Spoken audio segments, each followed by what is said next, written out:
Senneville, l'instant de lever du soleil, direction le petit village de Senneville. Chute d'arbres sur le GR, il fallait que je franchisse ça. Et il y a déjà un chemin de contournement qui avait été fait.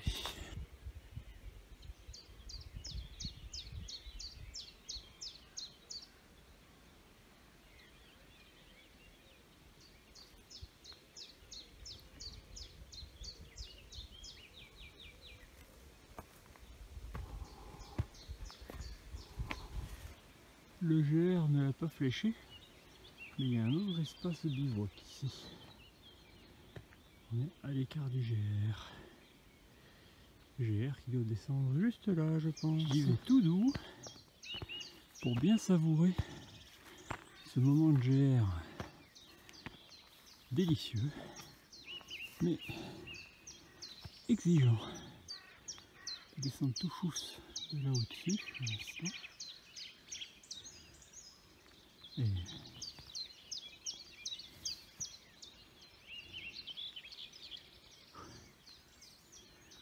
allez, on y va tranquille, c'est le redémarrage du matin. J'ai voulu emprunter l'ancien GR, celui qui est toujours sur les cartes IGN. Le tracé aujourd'hui est différent et sur du chemin bien moins intéressant. Mais bon, effectivement, plus trop entretenu quoi. Bon, je vais voir où ça me mène.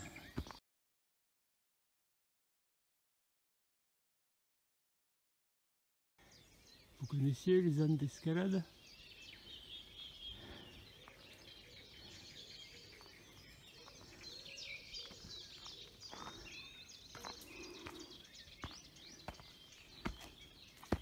Alors je vais repasser là en dessous.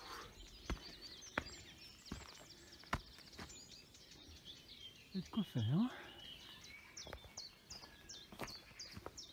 faudrait faire un peu de nettoyage, mais maintenant je pense que ce sont les ânes qui occupent la grotte. Il y en a qui doivent être frustrés.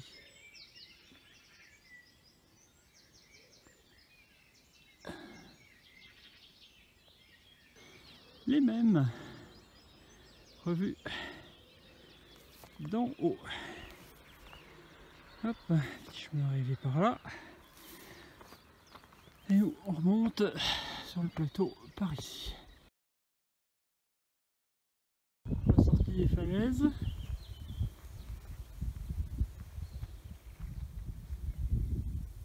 Nous allons vers Connelle.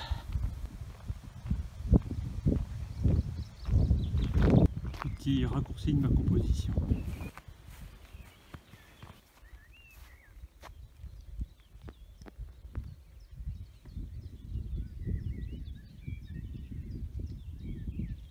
Arrivé à Connelle.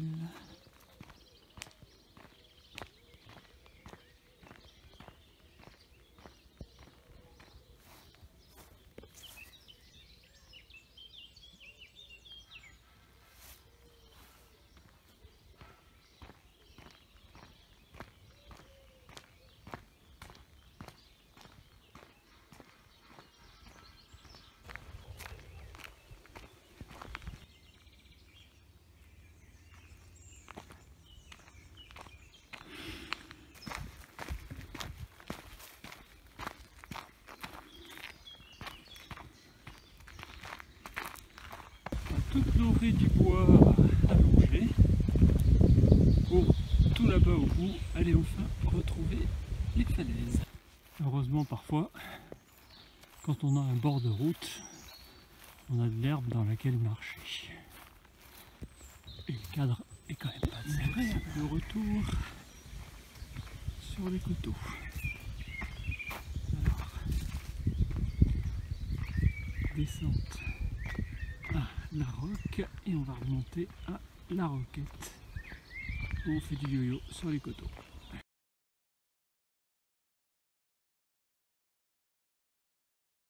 Village de la roque, devinez d'où vient le nom. Et on va faire la pause un peu au-dessus justement.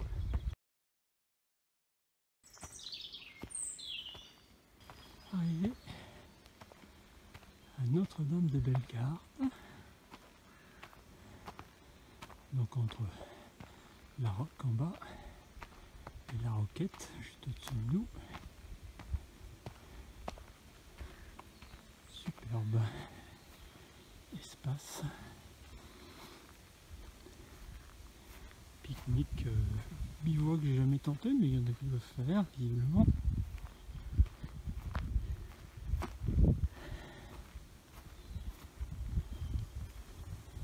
Le côté Seine dont nous venons.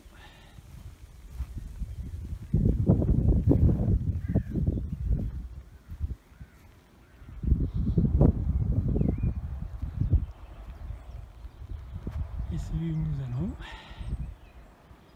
Là-bas à droite devant nous, les Andelys. Château Gaillard ne doit pas vraiment être visible sur la vidéo, mais on va y passer. Église et cimetière de la Roquette pour le plein d'eau traditionnel. Après le plein d'eau, un petit chemin secret que j'ai. C'est vraiment un trou de souris. Beaucoup plus semblant réel que sur l'image. Faut se pencher. Wow.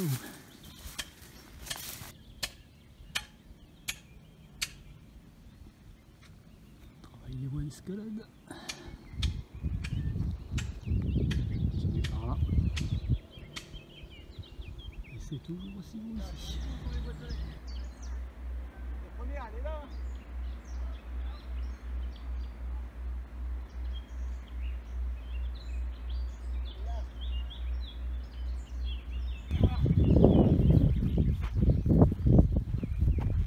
J'aime beaucoup cette grimpette pour les vues qu'elle offre. D'abord, ici c'est que le début, mais surtout pour son côté un peu méditerranéen, au milieu des pins, dans le calcaire. C'est souvent très sec, comme là aujourd'hui. Là il y a un chemin bien raide, des petits lacets bien serrés. On s'amuse bien. J'adore ce passage, il n'est pas long. Ça monte toujours. Et comme ça monte, la vue s'améliore. Voilà.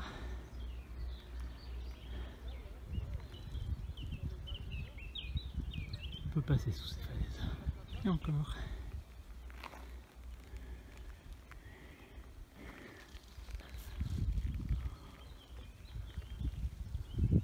La dernière sur cette section.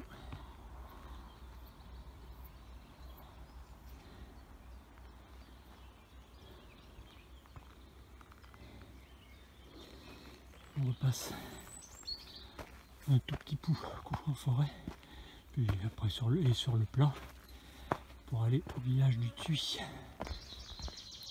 À travers le village du Thuy. Son bassin, son église, son cimetière et son robinet d'eau. Une mairie pas bien grande. Monsieur Guilmer dans son ancienne demeure.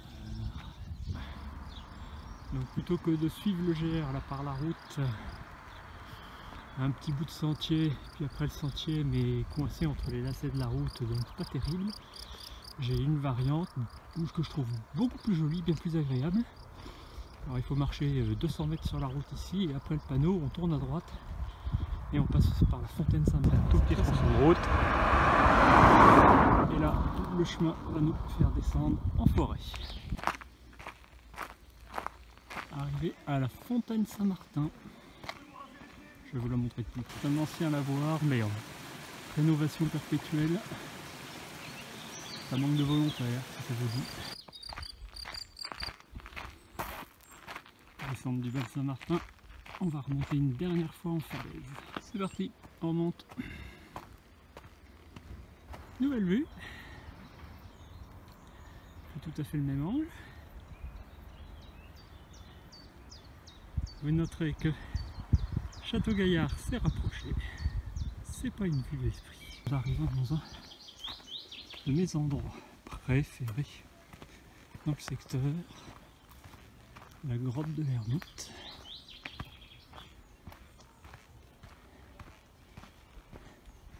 Un bel abri troglodyte avec il y a du monde.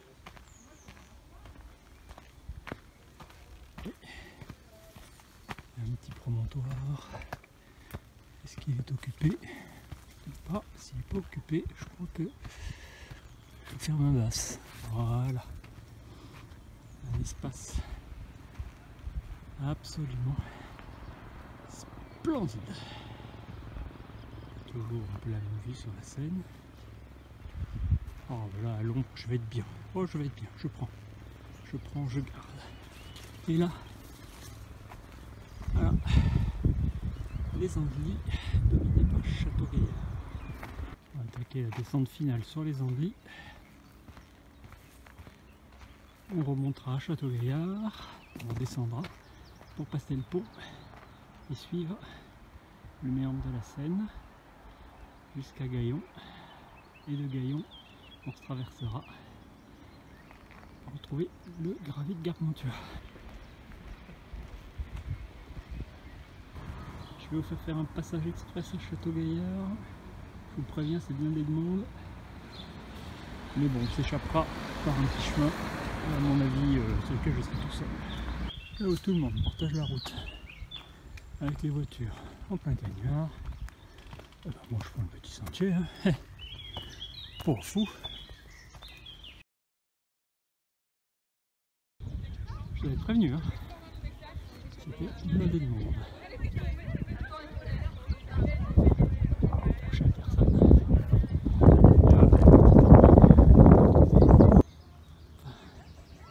Allez, nous, on va s'évader par ici. Chemin du Genévrier. Ah, moutons et chèvres réintroduits sur les coteaux pour rétablir l'écosystème. On va redescendre en plongée par là. On va arriver là en bas au niveau de la route.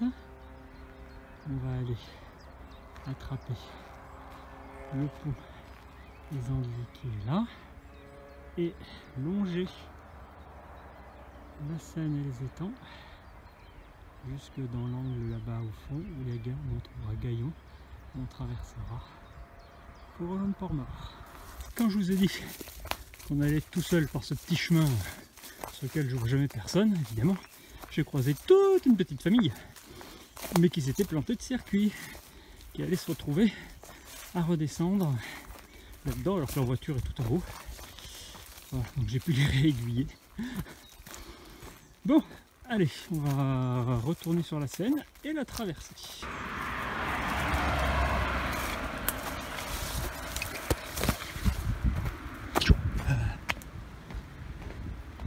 Et voilà, on a fait le tour.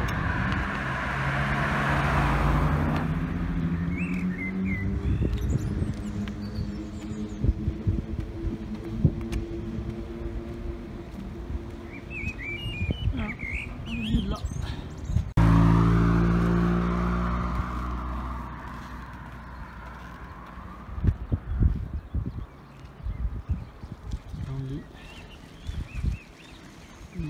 La Seine.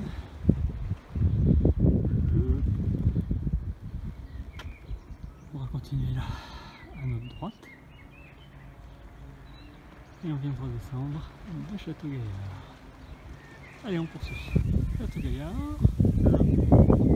la Seine et notre chemin le long de la Seine.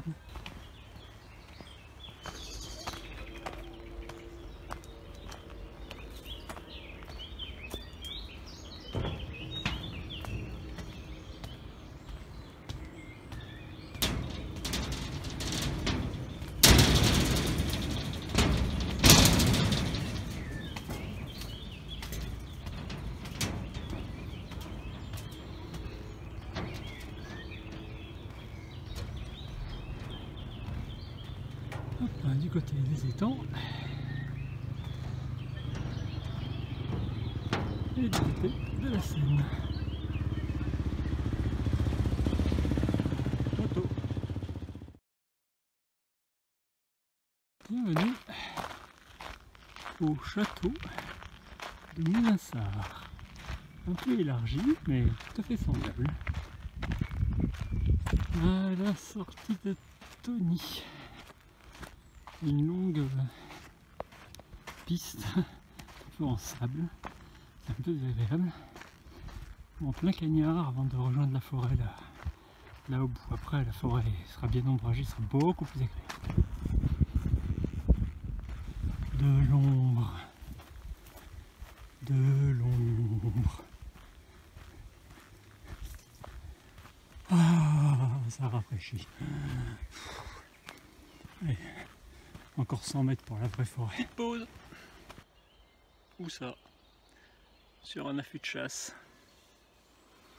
Rassembler toutes les petites affaires. On va y faire la popote. Personne ne vient nous déranger. Ouh, ben, cette pause additionnelle sur un affût de chasse, elle était bien utile. Après bon, des nuits bivouac qui sont jamais des nuits excellentes. J'avais un manque de sommeil, avec la chaleur, j'avais mal aux pattes. Il fallait que je fasse gaffe à bien m'hydrater, etc. Wow, et donc je me suis assis là, j'ai fait chauffer un café, j'ai fini mes provisions, mes derniers morceaux de chocolat, et je me suis endormi. J'ai réussi à m'endormir comme ça tout seul, assis sur un affût de chasse. C'était rigolo. Bon, et ben on traverse gentiment cette très jolie forêt. Il y a plein de chemins différents à utiliser ici. Je l'aime beaucoup. Après ça, c'est un travers-champ, bord de route de rue, travers Villers-sur-le-Roule.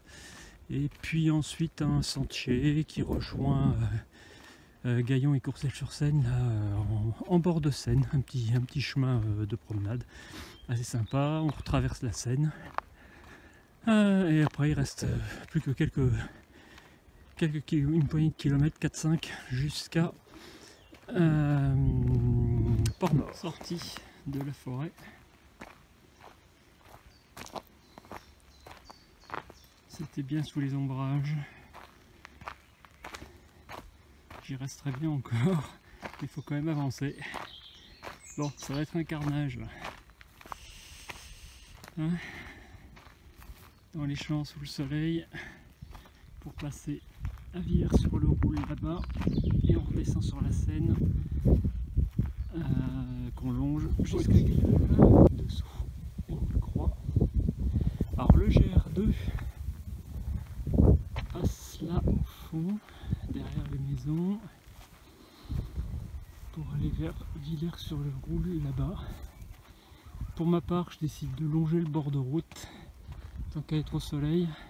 Je préfère que ça soit moins longtemps comme ça pour plus vite retrouver l'ombre après Villers-sur-le-Roule. Fin de l'exaltante traversée de Villers-sur-le-Roule.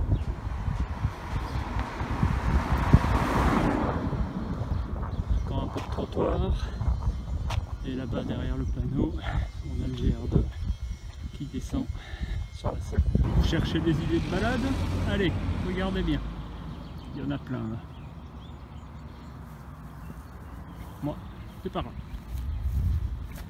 Juste là, au milieu, c'est là que le GR descend. C'est là que ça se passe. Oh, rouge et blanc.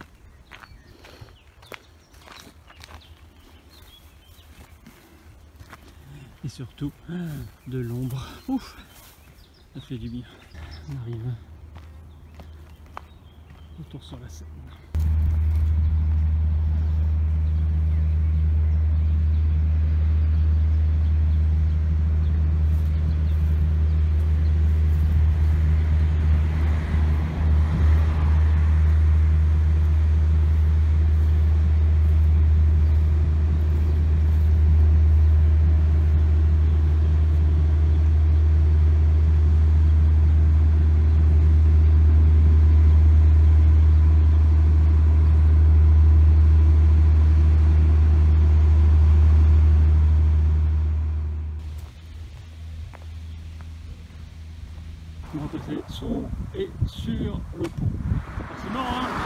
y a du trafic.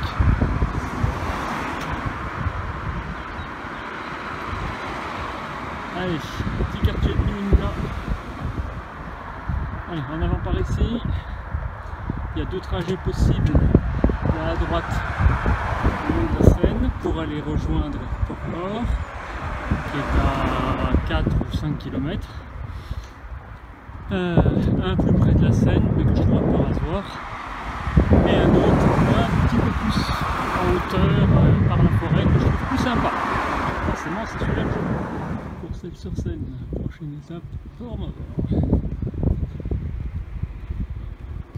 Le final proche, c'est la dernière étape. On vient de sortir des lotissements de Courcelles-sur-Seine et on va rentrer dans une petite section en forêt ici. Juste en bas de cette petite route Port-Mort, là au fond la Seine et Vernon.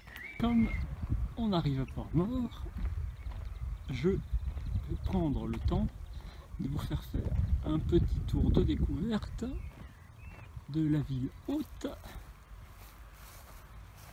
de mon départ et arrivée. Vous voyez cette très belle vieille croix. Je vous laisse lire.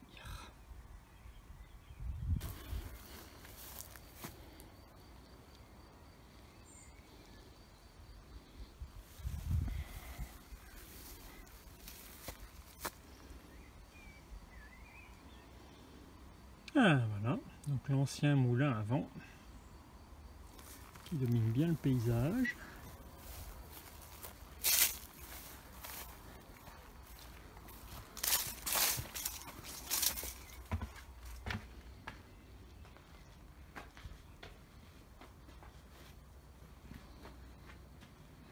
Ah, vous avez bien le tournis. Allez, on poursuit la visite. Alors, vous voyez ici les ruines d'une vieille tour. On va y monter et y prendre le point de vue. Voilà le sommet de notre vieille tour. Je suis arrivé par là. Là, le vieux moulin. Direction la vallée de la Seine. Là en dessous, le barrage dit barrage Eiffel. Gustave Eiffel n'a assuré qu'une toute petite partie de la superstructure. Le gros des infrastructures des travaux ont été faits par quelqu'un d'autre. Donc la Seine qui se dirige là, direction de Vernon, et le petit village